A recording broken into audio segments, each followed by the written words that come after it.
We've got two experts who shall decode why, how, and what of the entire Nipah virus issue. Dr. Rajeev Jayadevan, author and chairperson, Research Cell, Kerala State IMA, is with us, and Dr. A. Altaf, professor, Community Medicine, Government Medical College, Thiruvananthapuram in Kerala, is also with us.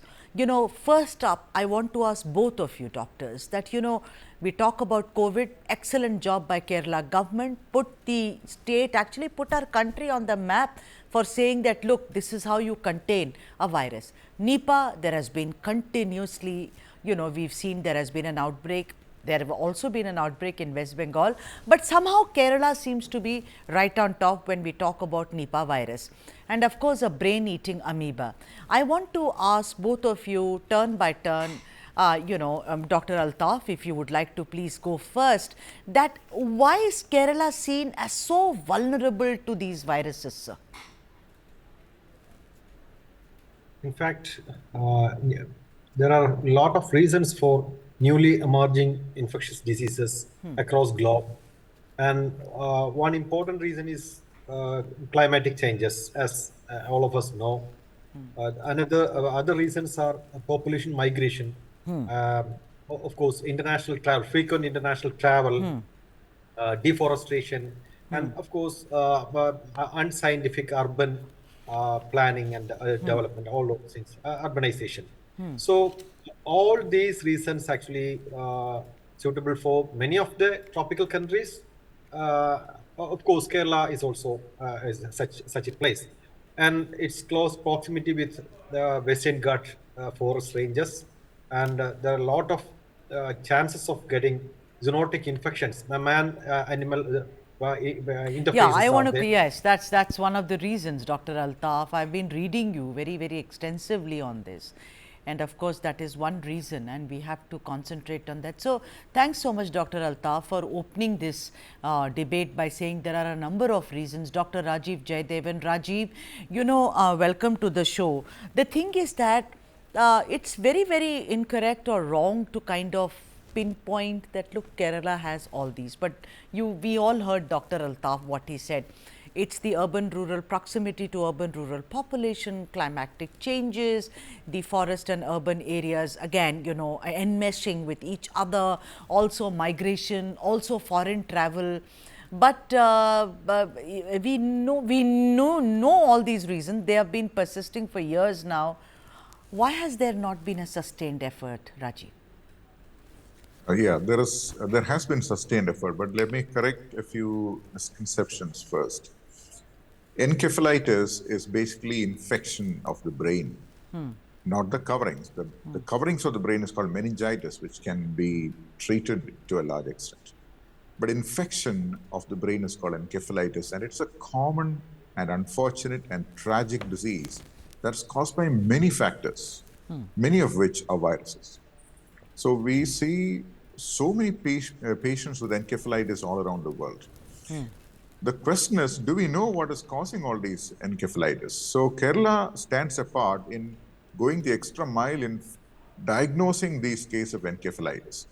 So Nipah, the diagnosis of Nipah is not an easy one to make for any doctor. So when a doctor is actually diagnosing Nipah, it is actually a positive development from the field of science. But it's sometimes perceived as a fault of the system, saying, you guys are seeing Nipah. Well, how come only you guys are seeing Nipah? That's like saying, you're the only guys doing any testing on it. So that's the first misconception. So there may be other patients who have encephalitis all around the world. They might not be getting diagnosed. And not every doctor in Kerala is able to diagnose Nipah at all. The reason, I'll explain why that is. The initial symptoms are just like any other flu. Now, who's going to test every flu case for Nipah?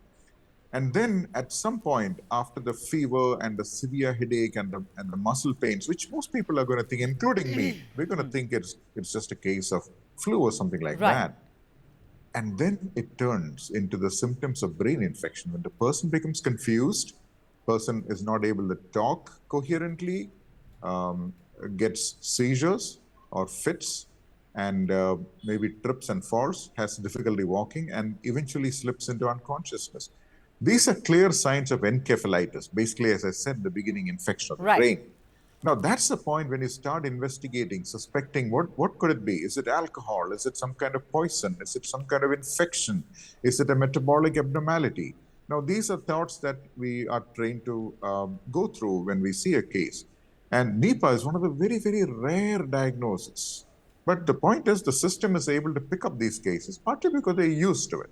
Yes, the efforts can be divided into two parts. The first is when the virus jumps from the bat to man. Now, that is nearly impossible to prevent because there is so much interaction between bat excretory material and man in various ways. I'm not going to get into that. The second is to prevent this first patient, prevent the infection from spreading from the first patient to the rest of the population. And that is where a lot of progress has been made. If you have observed, the first outbreak in Kerala in 2018 affected more than 20 people with a high mortality. Right.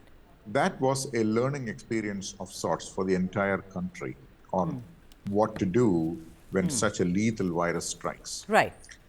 And then there were nearly yearly outbreaks, if you will. You listed the numbers in the beginning, so I'm not going to repeat those. Yeah. The last two outbreaks affected fewer and fewer numbers, except for last year, All when, right. 2 individuals died from Nipah out of 6. Yeah. So the point is, the effort must be made to prevent further spread of this virus. Yeah, but then That's one called of a the thing is, human spread. yeah, sure. But then Dr. Altaf, I mean, let me bring you in here. He says enough will be done, you know, as you are doing more research, there are more doctors involved. But the point of the matter is, first of all, I want to ask you, Dr. Altaf, Nipah virus symptoms are very similar to, let us say, a common cold. Unless I become disoriented, I am not able to speak, I start slurring, and then I kind of go into a coma. That's how I have understood it. Very tough, because it could be, like you doctors say, that it could be a flu for all we know. My point is that, you know, you in one of the articles, you have said one thing which really stands out for me. You said most of them are males in the age group of 12 to 25. Is that correct, Dr. Altaf? I mean, that is a finding. The primary case for all outbreaks, the age group comes under between 12 and 25 males. Yeah. So why? I mean, can I ask you? Because see, if it is a fruit bat, suppose I am walking on the street and I eat a fruit, or I eat anything, or I step on something which has that virus because it comes from bats. Why is there an age specific thing, you know, applied to this, Dr. Altaf? In fact, that is one of the leads for this investigation. This is the outbreak investigation is just like the crime investigation. We have to look each and every aspects. One lead is the age group of the primary cases.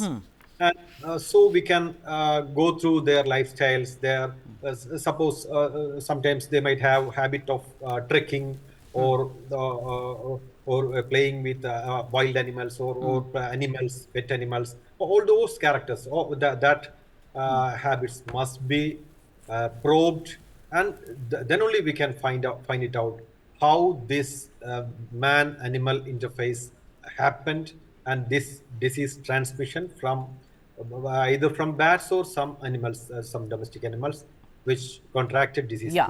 Dr. Altaf, today Pinarayi Vijayan also spoke about, Chief Minister, that do not panic and, you know, keep away from, you can't keep away from bats because I'm not hanging on the tree branch. I mean, but, you know, like, avoid all this. But the point is, if enough and more information is there, why are the people not knowing about it? Where is the gap? For instance, if you told me that there is a brain-eating amoeba, do not go swimming in ponds and other places, it has stayed in my head. You know, I'll tell my children not to do that. Somewhere do you think that the state needs to communicate all these do's and don'ts like it happened during COVID properly to the people? Anyway, I will tell you one thing. As you know, the COVID is a zoonotic infection. It occurred, the primary case occurred in Wuhan in China, in way back in 2019 December. And after that, almost 70 crores cases reported across globe and 70 lakhs deaths happened. But we still now, we did not know, we don't know anything about how it occurred. This man-animal interface happened in case of Okay. COVID. Like in some new infections, there might be some knowledge gaps might be there, and we have to fill that gap. And Kerala, the health machinery, the entire health machinery in Kerala is trying to fill that gaps, to identify the gap, how it occurred, the root of infection. We need to find it out, and there are a lot of possibilities. One is this fruits bitten by bats, that kind of things. And of course, we need to find some other options also. We have to. Anyway, the team is inquiring it thoroughly, and we need to find it out. That is Right. an So- important objective. Yes.